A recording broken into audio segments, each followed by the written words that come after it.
এই যে সম্প্রতি একটি ঘটনা যে ঘটলো, আমরা লক্ষ্য করেছি লাশ, এই যে বাংলাদেশের যে গণমাধ্যমগুলো রয়েছে এদের যে জাহিলিয়াতিপূর্ণ কার্যক্রম আমরা লক্ষ্য করেছি।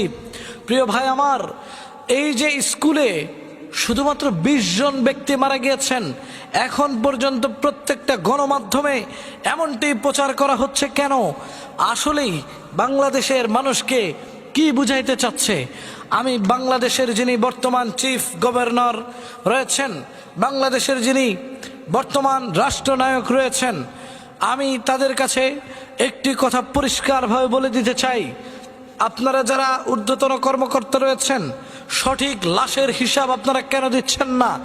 এই সমস্ত মাসুম বাচ্চাদের লাশ নিয়ে কি কোনো ধরনের সিনেমিনি খেলা হচ্ছে কিনা আমরা জানি না, তবে মিডিয়াতে এখন পর্যন্ত কেন আপনারা সঠিক তথ্য তুলে ধরছেন না? এবং যারাই দেখলাম এই বিষয়ে কথা বলেছে, আপনারা গণমাধ্যমকে থামিয়ে দিয়েছেন, গণমাধ্যমের মানুষদেরকে থমকে দিয়েছেন।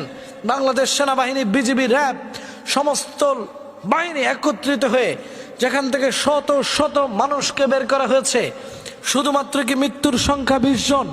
আমরা স্কুলে পড়ুয়ার শিক্ষার্থীদের কথা শুনেছি, অনেকে বলেছেন 200 ছাড়িয়ে গিয়েছে। তাহলে লাশ নিয়ে কেন সিনেমিনি খেলা হচ্ছে? আমরা এই বিষয়টি সুস্পষ্টভাবে গণমাধ্যমের মাধ্যম দিয়ে আমরা জানিয়ে দিতে চাই, বাংলাদেশে লাশ নিয়ে কোনো ধরনের কারসাজি যেন না হয়। পরবর্তীতে কোনো ধরনের এরকম কোনো ধরনের গুম খুন তদন্ত কমিশনের দ্বারা যদি কোনো তথ্য প্রমাণের ভিত্তিতে বাংলাদেশে এরকম কোনো তথ্য পাওয়া যায়, তাহলে অবশ্যই এ বিষয়ে বাংলার জনগণ আপনাদেরকে কখনোই সাথ দিবে না। চিল্লায় বলেন ঠিক কিনা?